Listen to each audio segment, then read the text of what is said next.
शेर अफजल मरवत ने ये कहा है, वो कहता है कि वो उसने पतलून पकड़ाई, वो वहां पर मौजूद था, सानिया अली को सजा हो गई, बेटा जो है उसका वो भाग गया इंग्लैंड, 2 साल के बाद वो वापस आया, वो इस टाइम खुला फिर रहा है, ना कोई जमाना था ना कोई सीन है। हसन का दोस्त है, हसन से पूछे ना। वो कहता है कि उसकी डील हुई है अलीमा खान की एस्टेब्लिशमेंट के साथ, इसीलिए वो भी बाहर फिर रही है और बेटा भी बाहर फिर रहा है। ठीक है। अब आपको पता है कि बुशरा बीबी जो है वो बनी गाला शिफ्ट हो गई था। आप मुझे बताएं ना कि सोशल मीडिया कौन हैंडल करता है पीटीआई का? अलीमा खान हैंडल करती है। अलीमा खान ने उसका जीना दोबर कर दिया था। उसने कहा ये डील करके बैठी हुई है यहाँ पर बनी गाला में। उस बेचारी ने जाकर और दरख्वास्त दी इस्लामाबाद हाई कोर्ट में कि मैंने डेला पाओ, मैं नहीं रहना है थे बनी गाला। उसको दोबारा डेला जेल डाला गया। क्यों? वो भी क्यों कर रही है?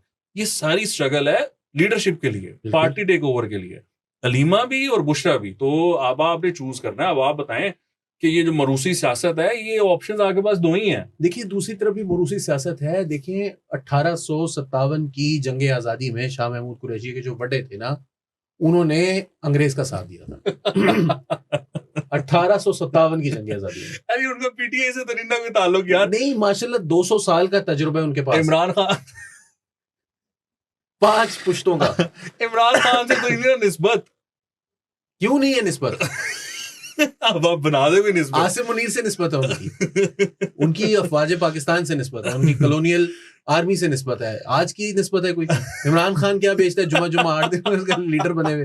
शाह महमूद कुरैशी उस वक्त का लीडर है जिस वक्त लीडर पाकिस्तान बड़े सगीर में जमहूरियत नहीं आई थी। अभी कब से हो रहे थे, फैसला होना था कि कौन जीतेगा। उन्होंने विक्टर्स का उस वक्त साथ दिया था, उन्होंने उस वक्त फातेह का साथ दिया था। आप कब की बात कर रहे हैं? ये 2022 में इनका फटा हुआ है, उनका 1858 से नहीं हुआ। Hasan please intervene.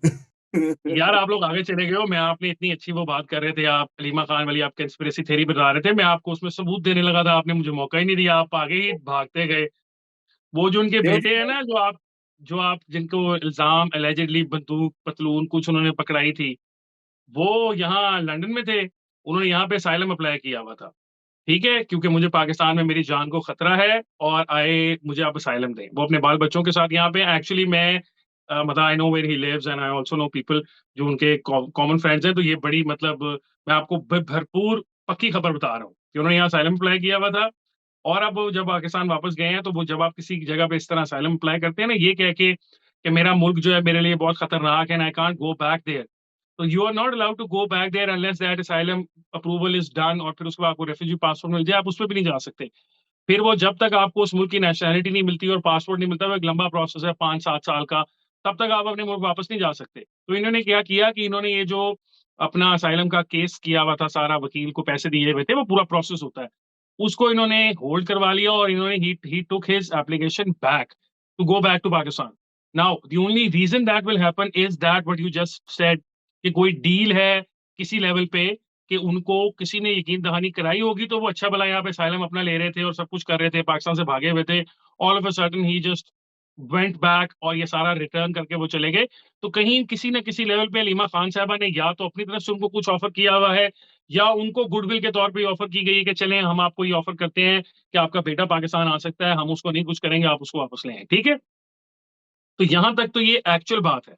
अब जहां तक अली ने बात की है ना, वो बिल्कुल ठीक है कि कुरैशी साहब का एक्सपीरियंस बहुत है, मतलब उनका जद्दी पुश्ती एक्सपीरियंस है, जो ताकतवर आदमी है उसको सर्व करने का। And probably this is the first time कि ये एस्टैब्लिशमेंट के एंटी खड़े हो गए हैं जाके। वरना आज तक मेरा नहीं ख्याल कि कुरैशी साहब की सारी इवन जब आपको याद होगा ये पीपल्स पार्टी को छोड़ के पीटीआई के अंदर आए थे, और पीपल्स पार्टी ने इनके साथ क्या किया था, he was made foreign minister, इनको इतनी इज्जत मिली हुई थी, सब कुछ इनके पास था। ये क्या चाहते थे, मतलब इनका ग्रीवेंस क्या था? वो खास ग्रीवेंस तो नहीं था ना, वो भी यही था कि इक्तदार जो था उन्होंने बदलते देखा कि इमरान साहब की तरफ जा रहे हैं, हवाओं के रुख ने बताया उधर चले जाएं, तो वो उधर चले गए। तो आई स्टिल बिलीव कि जिस तरह मैंने आपको बताया कि अगर हम डिडक्शन की पावर इस्तेमाल करें, तो एक शख्स जो असाइलम के लिए अप्लाई करके बैठा हुआ है एक मुल्क में, अगर वो अपने मुल्क वापस जा रहा है, तो उसका मतलब है एट सम पॉइंट उसको जो कोई भी थ्रेट था वो उसका लेवल कम हुआ है।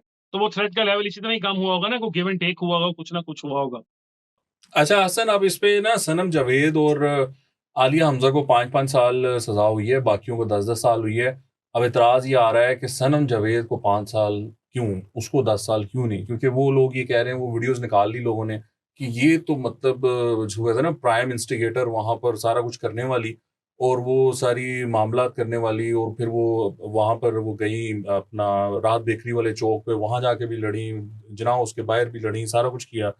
तो वो कह रही थी इसको क्यों 5 साल सजा हुई है।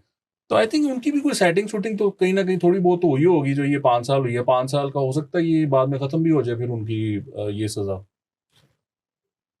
मेरा ऑनेस्टली इस पर कोई ओपिनियन नहीं है, आप हसन के पास ही चले जाइए। आई डोंट नो कि उनको क्यों 5 साल की दी गई, आलिया हमजा को भी 5 साल की क्यों दी गई, और बाकी सबको एक बाटा रेट वो कह रहे हैं 10-10 साल का दे रहे हैं।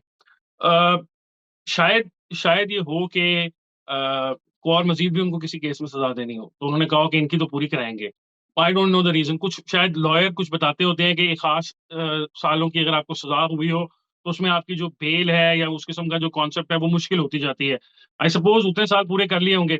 यार बात सिंपल है ना इसके अंदर, इट टुक द स्टेट, आज हम बैठे हैं 2025 में, it took the state how many years to actually go through this whole procedure, और जैसे कैसे भी सजाएं दे रहे हैं। मतलब ये अगर आप देखें तो ये वाटर टाइट केसेस तो नहीं है। इनमें अगर कभी मतलब अच्छा वकील इनमें बहुत सारे लोगों को मिल गया, और अगर एक कोई फेयर ट्रायल हुआ किसी हाई कोर्ट के लेवल पे, तो बहुत सारे लोग, इवन तो उन्होंने किया होगा, मैं ये भी नहीं कह रहा कि वो उस जगह पे नहीं थे या वो इनोसेंट थे, लेकिन वो बहुत सारे लोग बरी हो जाएंगे। तो ये जो प्रोसेस था ना, इसको इतना लटकाया गया, मे बी इसको उसके तौर पे इस्तेमाल करने की कोशिश की गई कि बारगेनिंग चिप के तौर पे, कि आप हमारी बात मान लें, गिव एंड टेक कर लें, वरना ये हो जाएगा। और इवेंचुअली रियलाइज किया गया कि बारगेनिंग नहीं होनी, तो ये कर देते हैं। 5 हो 10 साल हो जो कुछ भी हो, अगले जो 3-4 साल का सियासी मंजरनामा है ना, उसमें पाकिस्तान तहरीक इंसाफ की स्पेस है ही नहीं। तो ये भी हो सकता है कि इन लोगों को 5-5 साल की सजाओं के बाद जब ये कभी वापस आए तो रिजुविनेट होके आए, नए सिरे से एक नई पॉलिटिकल जो सोच है उसको रिप्रेजेंट भी करवाना हो। इदारे का क्या पता, इदारा आपको, मुझे, अली को, हमें तीनों को आपस में लड़ाता रहता है सारा वक्त, कि तीनों में से किसी एक को चूज कर लेगा। तो ये भी तो देखने वाली बात है ना। कि ये क्यों सजाएं कम की। आई मीन मुझे कोई इतराज नहीं है, बट मैं आपको बता रहा हूँ कि ये चल रहा है, लोगों को समझ नहीं आ रही ये बात, तो बताएं क्यों इनको कम सजा दी गई है। देखिए, जो हसन बात कर रहे हैं वो मुझे काफी हद तक समझ में आती है कि कुछ लोगों की जो है वो डील शील हुई है। आपका भी ये कहना था कि कुछ लोगों की डील शील हुई है। इनकी जो सिस्टर है, वो पहले ही काफी अर्सा पहले बाहर आ चुकी भी हैं।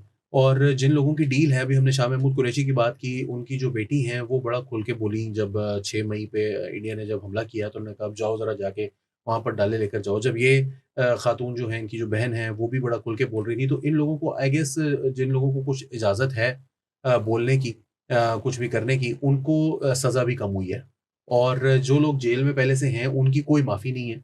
उनको 10 साल की, और एक एक चीज़ जो मुझे लगता है कि ये क्योंकि सीनियर लीडर्स थे, तो ऐसा जज के दिमाग में हो सकता है, या जो जिन्होंने केस उसके खिलाफ फाइल किया हुआ है, उनके दिमाग में ये हो सकता है कि probably she was instigating there, मगर जो प्लानर्स हैं वो टॉप लीडरशिप है, मेन लीडरशिप है।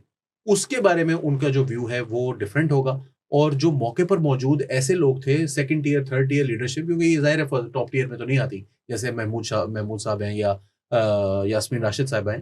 तो क्योंकि ये उसमें नहीं आती, तो इस वजह से ये उस सर्कल में नहीं है, तो इस वजह से इनका जो रोल है वो मेन कॉन्स्पिरेटर्स में से नहीं आते ये, बल्कि जिनके कुछ असाइंड टास्क थे उन्होंने ये वो किया। तो जो साजिश होती है वो स्टेट के अगेंस्ट, उसके ऊपर ज्यादा सजा होती है। This is my reading of this. अच्छा, इसमें ये है ना अली कि ये Yasmin Rashid, she is a cancer patient, और जाज चौधरी के बारे में बताया जाता है उनकी बड़ी तबीयत खराब है, उमर सरफराज सीमा का तो बहुत ही बुरा हाल रहा है। तो वो जब आप फौजी भाइयों से बात करते हो ना कि यार जान दो उन्होंने यास्मीन राशिद ਨੂੰ तो छोड़ो ना, की फायदा उन्होंने रखन दा, तो वो एक बात करते हैं, वो कहते हैं कि देखें ये लोग हैं जिन्होंने ये सारा जो एक ग्रुप है, इन लोगों ने इस सारी चीज को प्लान किया है, ये लोग उस प्लानिंग में शामिल थे।